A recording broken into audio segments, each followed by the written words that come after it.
오늘 추수감사주의를 맞이해서 다시 한번 하나님께서 베풀어 주신 은혜에 감사하고 또 감사가 회복되는 귀한 절기가 되기를 주님의 이름으로 축복합니다. 지난주 목요일에 수능이 있었습니다. 고3들과 수능생들에게는 아주 중요한 순간이지요. 저에게도 고3 조카가 한 명 있어서 우리 고3들 챙기면서 한번 전화를 해보았습니다. 누님이 하시는 말씀이 별로 기대는 안 하지만 혹시나 좋은 결과가 나올까봐 한번 쳐본다. 동생아 기도 좀 해다오. 이렇게 부탁을 했습니다. 아마도 공부를 잘하는 자녀를 두셨다면 아이가 수능을 망칠까봐 걱정이 되고, 자녀가 공부를 잘하지 않는다면 아이의 성적이 실력대로 나올까봐 걱정입니다. 결국 우리의 삶은 이래도 걱정 저래도 걱정인 듯 합니다. 감사라는 관점에서 세상에는 세 가지 종류의 사람이 있는 듯 합니다.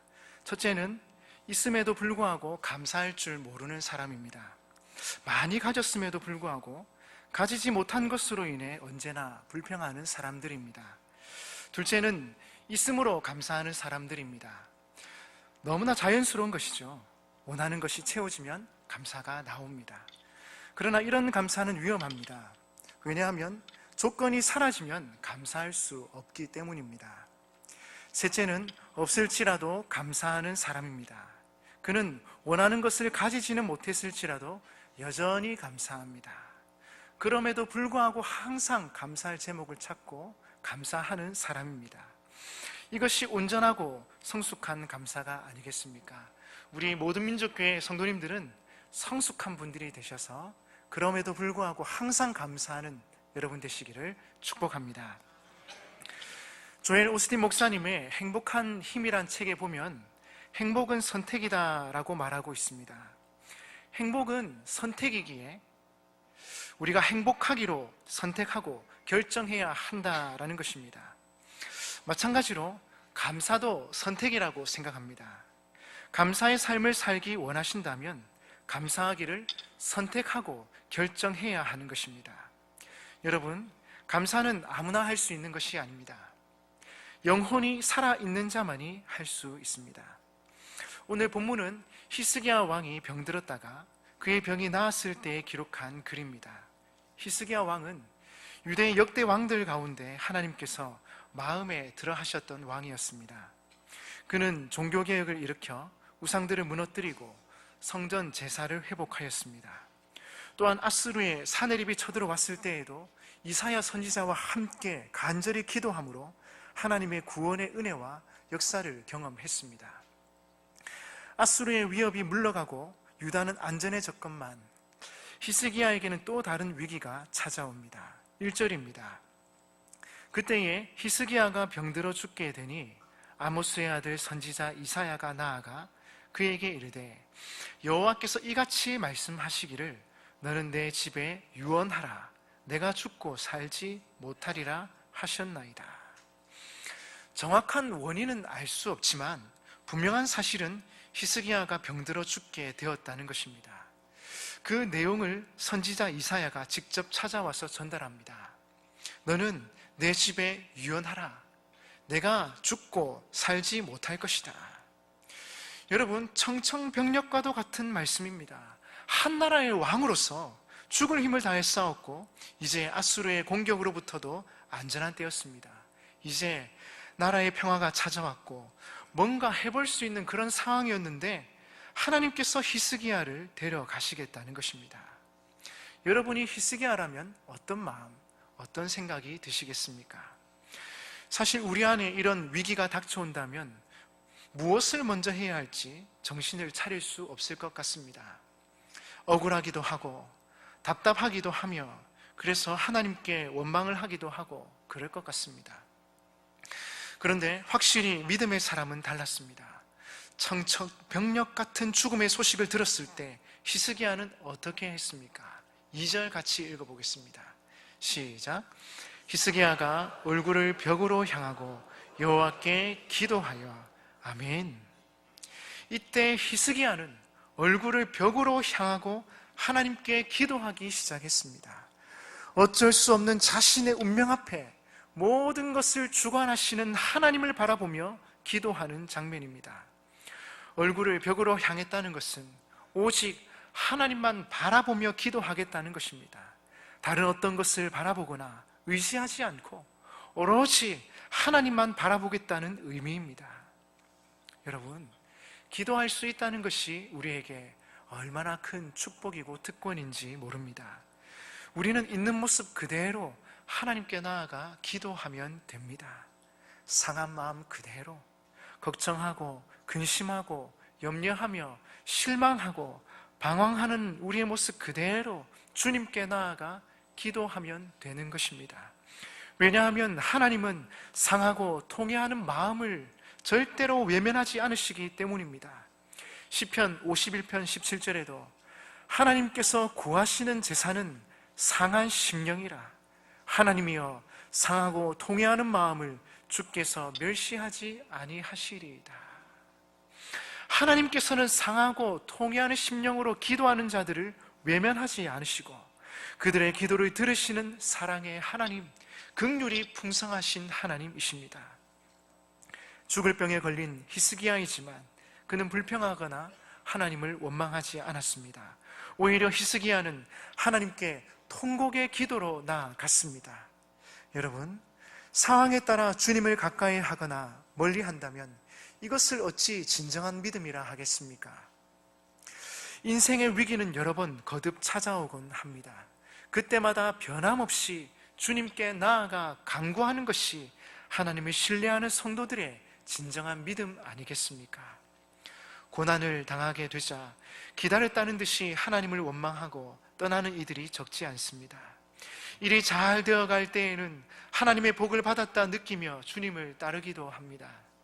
반면 어려움을 만날 때, 그것도 한 번이 아니라 여러 번 위기를 겪을 때에는 하나님께 버림받은 느낌으로 실망하거나 낙심하곤 합니다. 하지만 그 순간 필요한 것은 바로 믿음의 간구입니다. 믿음의 기도입니다. 벽을 보고 기도하던 히스기야, 그의 통곡의 기도가 하나님께 들렸습니다. 그래서 하나님께서는 원래의 계획을 바꾸셨습니다. 하나님께서 분명한 계획을 가지고 계셨음에도 불구하고 히스기야의 간절한 기도 때문에 계획을 수정하셨습니다. 하나님께서 다시금 이사야 선지자를 통해 말씀하셨습니다. 5절, 6절에 보면 이렇게 기록하고 있죠. 같이 읽어보겠습니다. 시작.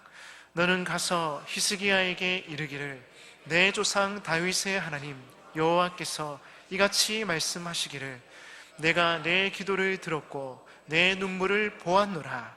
내가 내 수안에 15년을 더하고 너와 이 성을 아수르 왕의 손에서 건져내겠고 내가 또 이 성을 보호하리라.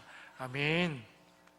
하나님께서 히스기야의 간구를 들으셨고 그의 눈물을 보셨습니다. 그리하여 히스기야는 15년을 더 살게 되었습니다. 그런데 하나님께서는 그의 구원뿐만 아니라 예루살렘 성을 보호해 주실 것에 대해서도 약속해 주셨습니다. 하나님은 자신이 세운 계획을 그대로 행하시는 분이시지만 또한 인격적인 하나님이시기에 히스기야의 형편과 그의 진심을 보시고는 다시금 그를 살려주시기로 작정하셨습니다. 하나님께서는 히스기야의 기도를 들으셨고 그의 눈물을 보셨습니다.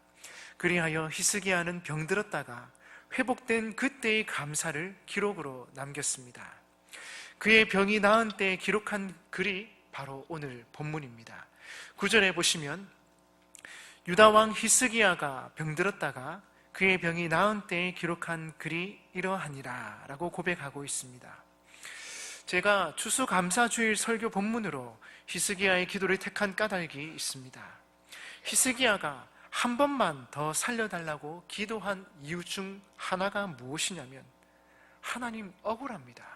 제가 이렇게 수고했는데 어떻게 그러실 수 있습니까? 그것이 아니었습니다.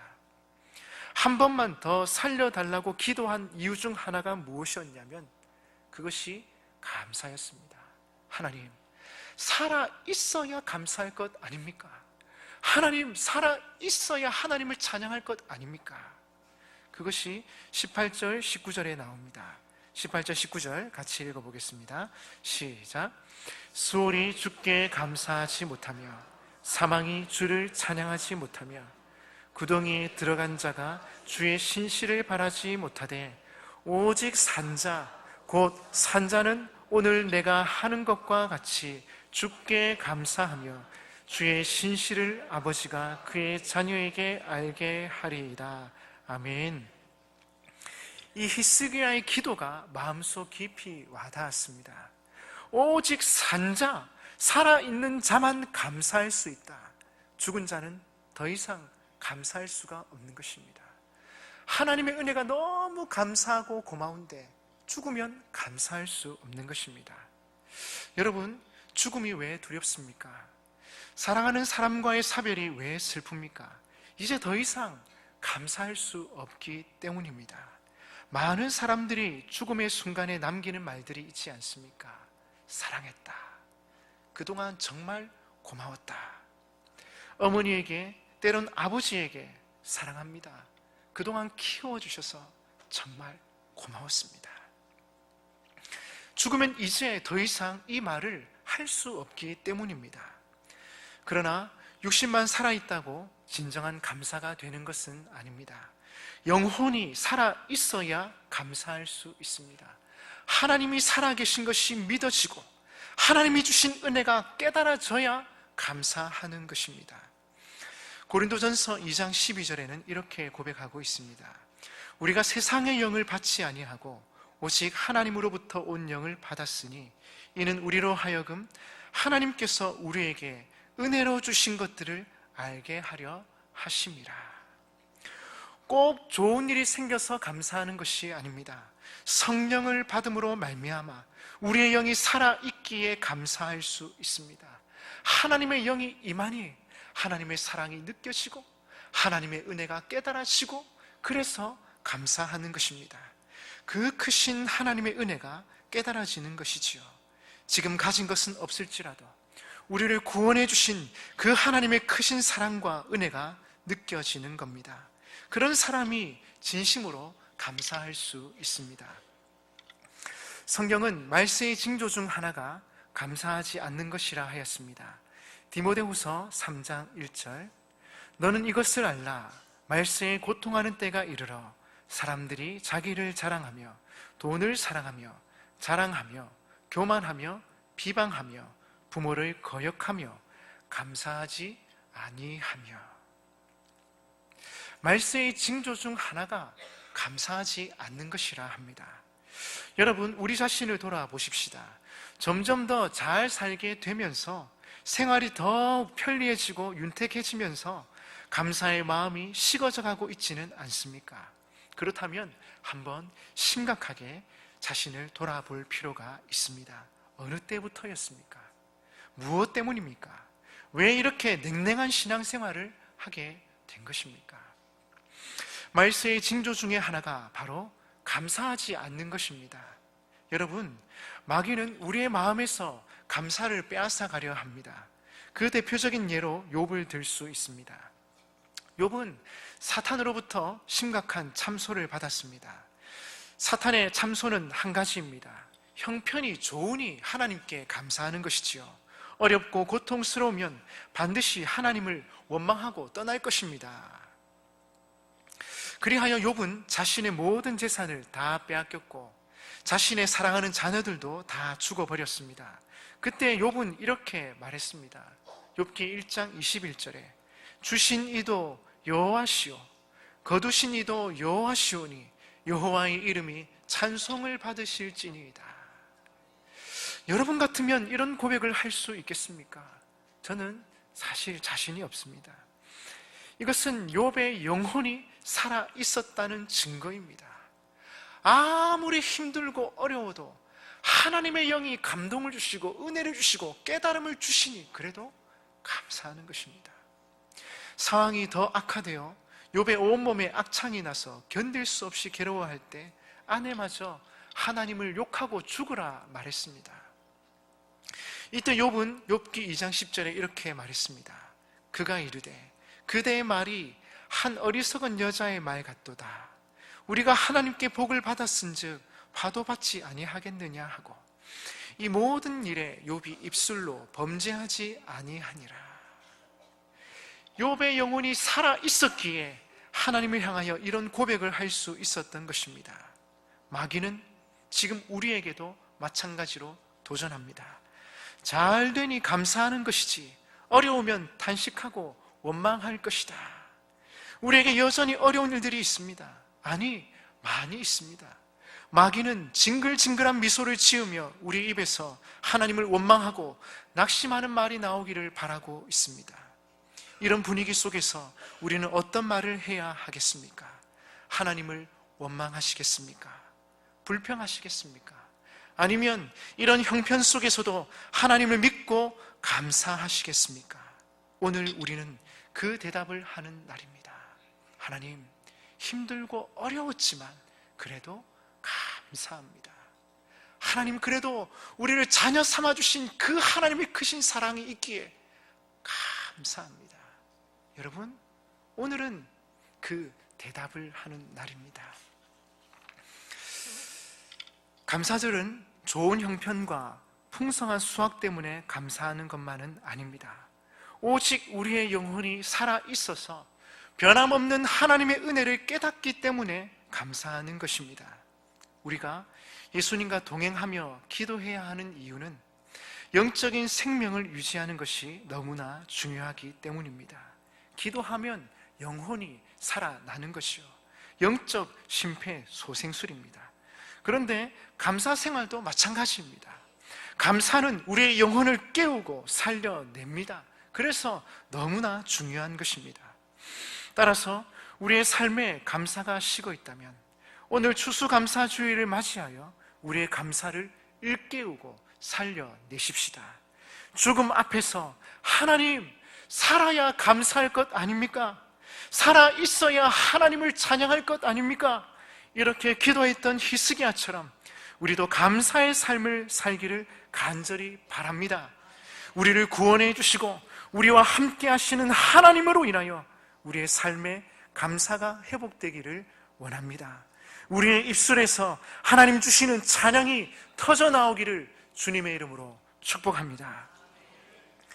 담임 목사님 안 계시는 약 2년여의 시간 동안 마음이 상하고 힘든 일들이 많이 있었을 것이라 생각합니다. 목사님, 이렇게 열심히 기도하는데 왜 하나님께서 응답해 주시지 않는가요? 너무 힘듭니다. 이렇게 말씀하시는 분들이 제법 있었습니다. 얼마나 힘드셨으면 저에게 이런 얘기를 하실까 생각해 보았습니다. 담임 목사님의 부재로 인하여서 교회를 떠나고 싶었던 마음도 있었을 것이라 생각합니다. 하지만 여러분, 지나놓고 보니 다 하나님의 은혜였습니다. 하나님께서는 살아계셔서 여전히 우리와 함께 하시며 우리 교회를 붙들고 계셨습니다. 아멘이십니까?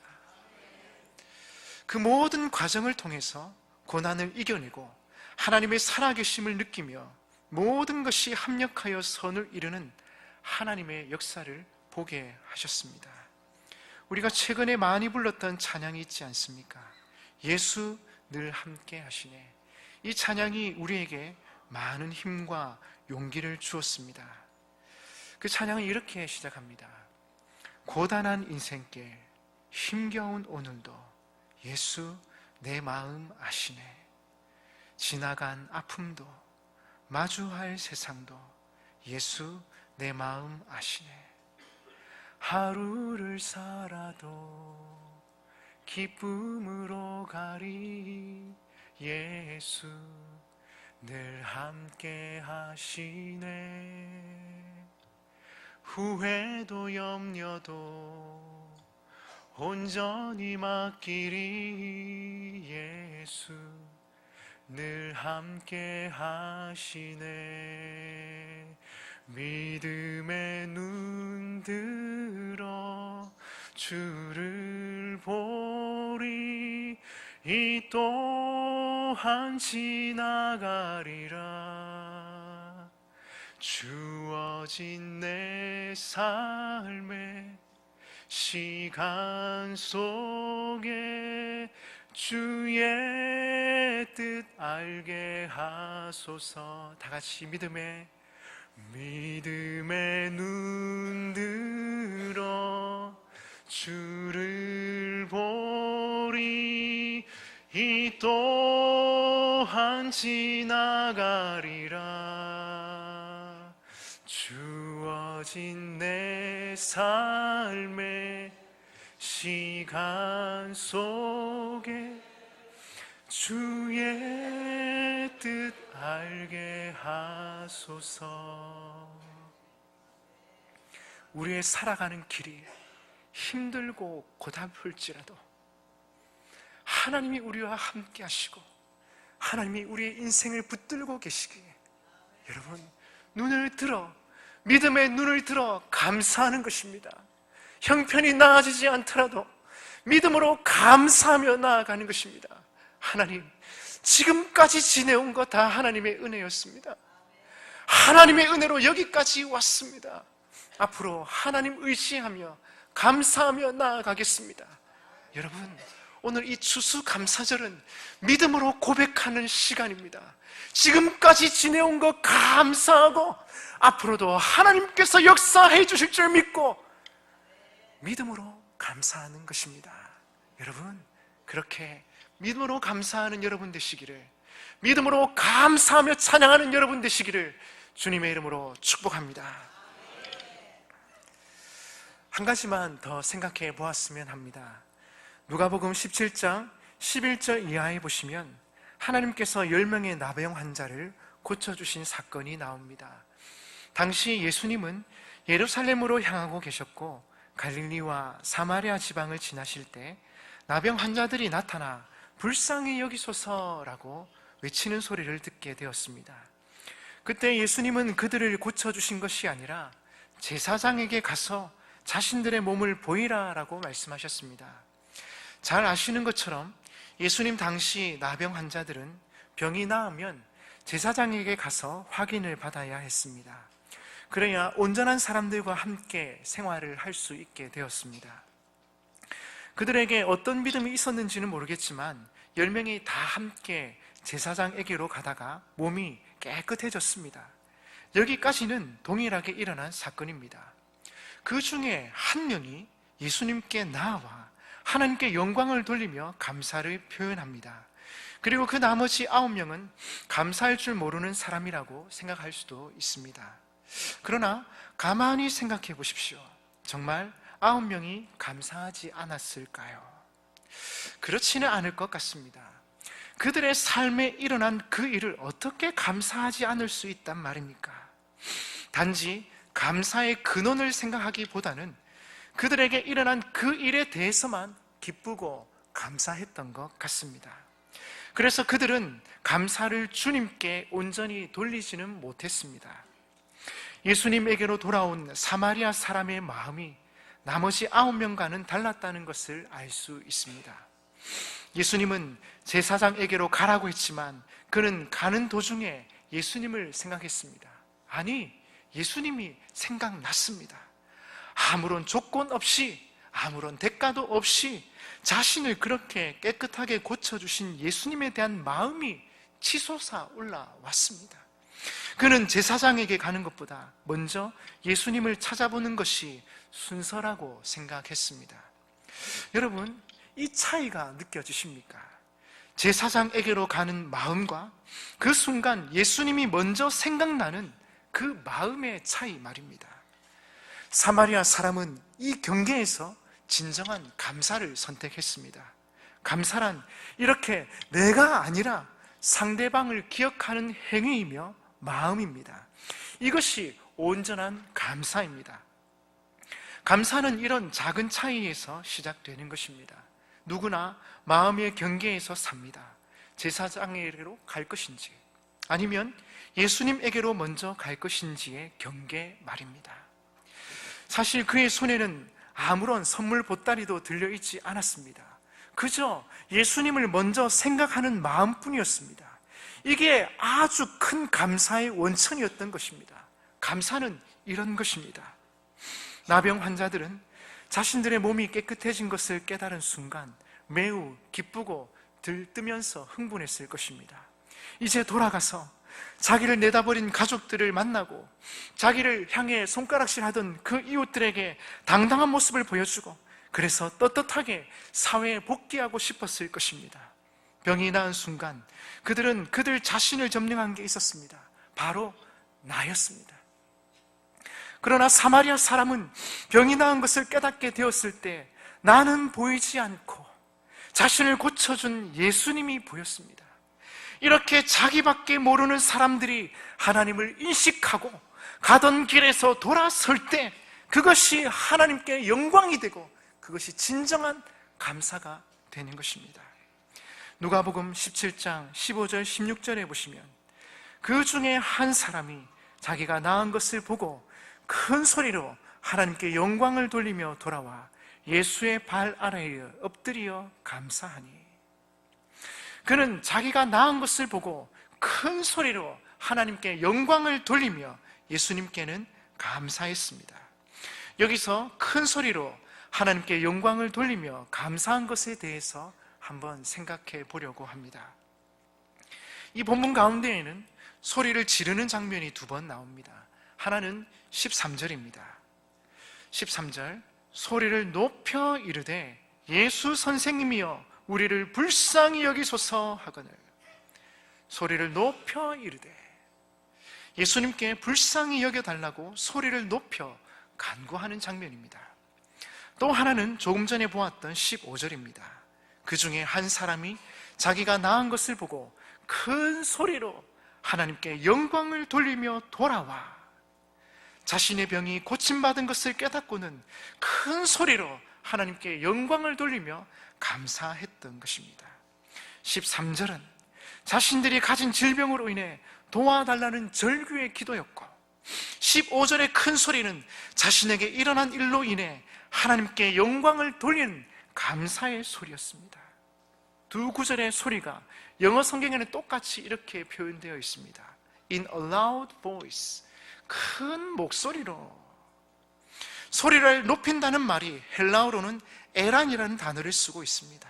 이 단어는 산천 초목이 쩌렁쩌렁하게 울릴 만큼 큰 소리라는 의미입니다. 나병으로 인해 힘들고 괴로워서 불쌍히 여겨달라고 소리를 높인 것이지요. 마치 우리가 인생의 큰 문제를 만났을 때 하나님께 부르짖어 기도하는 그런 모습처럼 말입니다. 그리고 부르짖는 소리는 우리의 문제의 크기에 비례해서 높아지지 않습니까? 예수님의 안타까움의 대상이 되었던 9명처럼 우리 역시 간구하는 기도의 소리는 큰데 감사의 큰 소리는 없다. 이것이 문제입니다. 가만히 생각해 보십시오. 부르짖음의 순간이 자신의 문제에 집중하는 시간이라면 감사하며 영광을 돌리는 기도는 하나님께 집중하는 시간입니다. 교회를 섬기면서 종종 궁금한 게 있었습니다. 성도님들이 어려운 일을 겪을 때 기도 부탁을 하지만 그 결과에 대해서는 별로 이야기를 하지 않을 때입니다. 기도 부탁을 할 때의 간절함과 그 기도의 응답이 있고 난 뒤의 태도가 다르다는 것이죠. 화장실을 갈 때와 나올 때의 마음이 다르다 그러지요. 정말 그런 것 같습니다. 하나님의 응답이 우리가 원하는 대로 오는 것은 아니지만 하나님께서 늘 말씀하시고 응답하신다는 것입니다. 사실 우리에게 더 중요한 것은 부르짖어 기도한 것보다 그 기도에 대하여 말씀하시는 하나님의 응답이 아닙니까? 그 하나님의 응답에 감사하고 하나님께 영광을 돌리고 있는가? 큰 소리로 하나님을 찬양하고 있는가? 그것이 문제입니다.